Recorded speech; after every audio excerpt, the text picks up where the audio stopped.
Hello दोस्तों, आप सभी को गुलाब जामुन जैसी मीठी मीठी नमस्कार। और उसी के साथ आप लोगों का स्वागत है आईपीओ के लव ट्रायंगल शो में।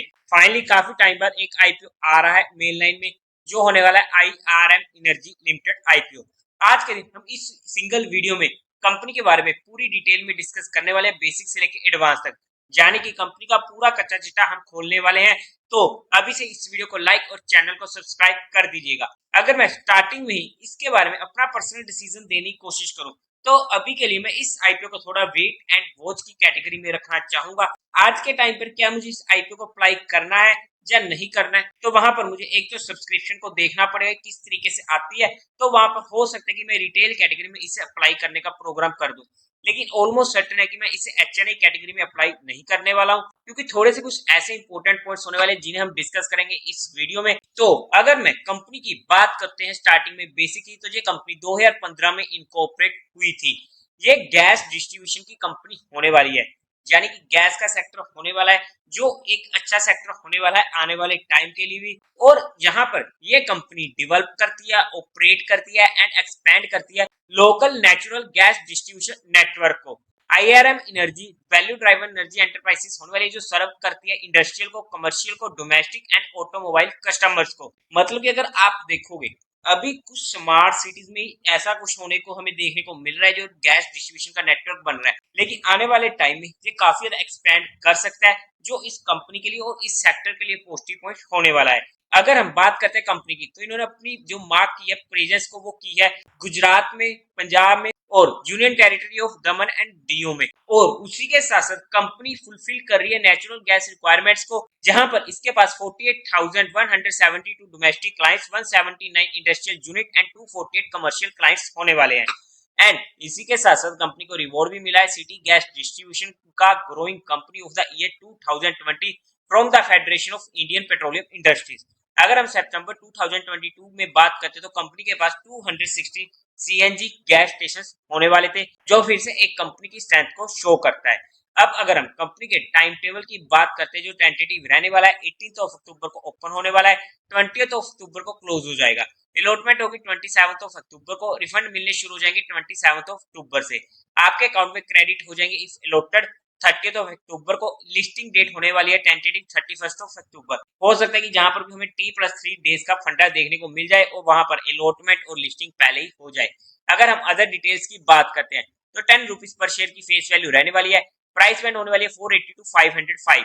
29 शेयर्स का एक लॉट होने वाला है। टोटल इशू साइज होने वाला है 545.40 करोड़ का।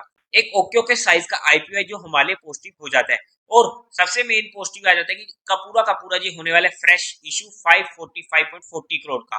और एम्प्लॉय को डिस्काउंट मिलेगा 48 रुपीज पर शेयर का। बीएससी एनएससी दोनों पर लिस्ट होगा। और उसी के साथ साथ कोटा की बात करते हैं, तो क्वालिफाइड को 50% का, रिटेल कैटेगरी में 35% का और एचएनआई में 15% का।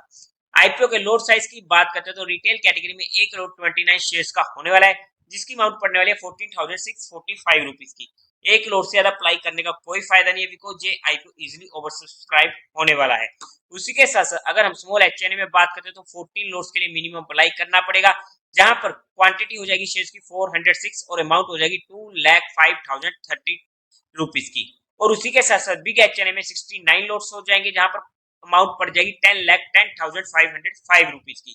प्रमोटर होल्डिंग की बात करते हैं, तो Rajiv Indravadan Modi, Cadila pharmaceutical limited and IRM trust company के प्रमोटर्स होने वाले हैं। अब अगर हम कंपनी के मेन मुद्दे पर चलते हैं, यानी कि कंपनी के फाइनेंशियल पर, जहां पर हमें एक मेजर दिक्कत देखने को मिली है, और वो दिक्कत क्यों देखने को मिली है, उसके पीछे का क्या रीजन है, और आगे आने वाले टाइम में भी क्या वो हमें रीजन सामने आते हुए इस सेक्टर में या इस कंपनी में दिक्कत देखने को मिल सकती है उस पॉइंट की वजह से, तो स्टडी करने की कोशिश करते हैं।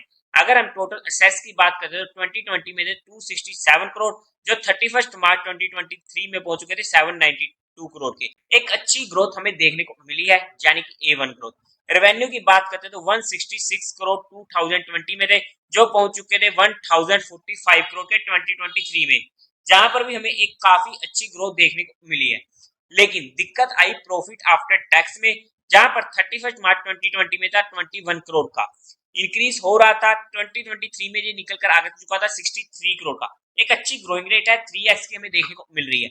लेकिन 2022 में हमारे पास इस कंपनी का प्रॉफिट था 128 करोड़ का, और नेक्स्ट ईयर में कंपनी का प्रॉफिट अप्रोक्स हाफ रह चुका था, जो हमारे लिए एक मेजर इशू सामने आ चुका था कि एकदम से ऐसा क्या हो चुका था कि कंपनी के प्रॉफिट आधे रह चुके थे। क्योंकि अगर किसी कंपनी का प्रॉफिट इतनी ज्यादा डिक्लाइन हो रहे हैं एक ईयर में, तो ऑब्वियसली हमें वहां पर उस कंपनी के बारे में सोचना पड़ेगा आने वाले टाइम में। बिकॉज थोड़ा बहुत कम होता है तो चलता है, लेकिन इतना ज्यादा कम हो रहा है तो मतलब कि कुछ ना कुछ तो गड़बड़ है।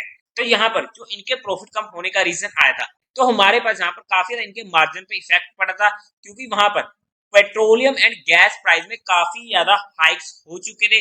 जो रीजन था यूक्रेन रशिया कॉन्फ्लिक्ट का, जिसकी वजह से पेट्रोलियम एंड गैस प्राइसेस बढ़े और इनके मार्जिन में कमी आई, और वहां पर हमें प्रॉफिट में काफी ज्यादा डिक्लाइन होते हुए देखने को मिला। ऐसा नहीं है कि सिर्फ इसी कंपनी में दिक्कत आई है, इस सेक्टर के रिलेटेड जितनी भी कंपनी थी, तो वहां पर हमें सभी में ही ये सिनेरियो देखने को मिला है।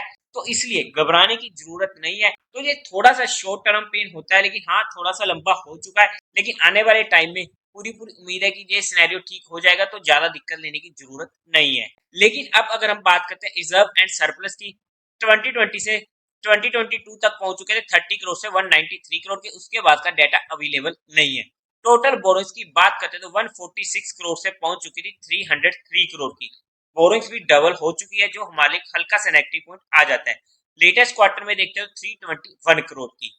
और उसी के साथ साथ अब अगर हम कंपनी के ऑब्जेक्टिव की बात करते हैं तो इनको फंडिंग कैपिटल एक्सपेंडिचर की रिक्वायरमेंट है, जहां पर इनको डेवलपमेंट करनी है सिटी गैस डिस्ट्रीब्यूशन की, जो तमिलनाडु में होने वाला है। सेकंड, इनको अपनी कुछ बोरोइंग्स की पेमेंट करनी है, और उसी के साथ साथ जनरल कॉर्पोरेट पर्पस।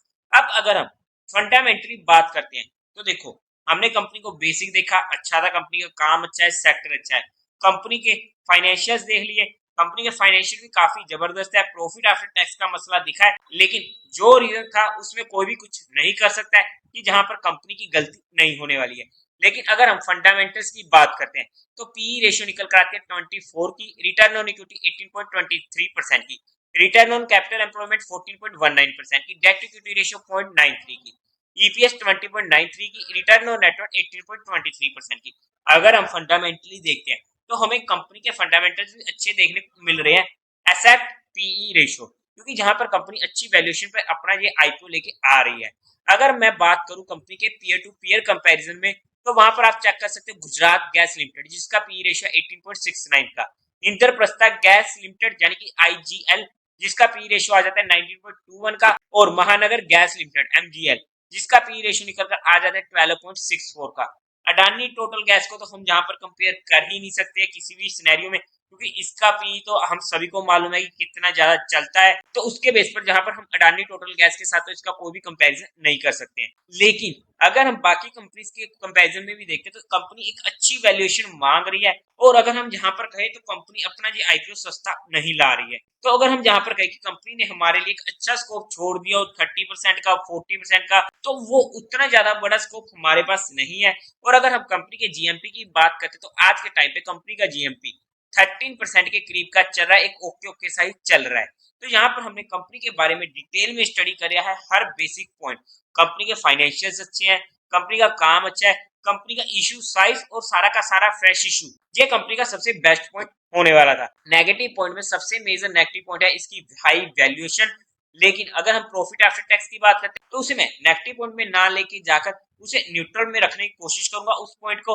लेकिन ये मेरी पर्सनल स्टडी के अकॉर्डिंग मैंने जहां पर आप लोगों के साथ इस आईपीओ की पूरी डिटेल रिव्यू वीडियो शेयर कर दी है। लेकिन आप लोगों का जो भी डिसीजन हो, एक बार अपने रिस्क फैक्टर को एनालिसिस करते हुए अपने फाइनेंशियल एडवाइजर से कंसल्ट करके कोई डिसीजन बनाइएगा। लेकिन जो भी मेरा फाइनल डिसीजन होगा वो मैं आप लोगों को अपडेट कर दूंगा टेलीग्राम चैनल पर, जहां हमारे डेली के शो पर मार्केट का पैच और ब्रेकअप में।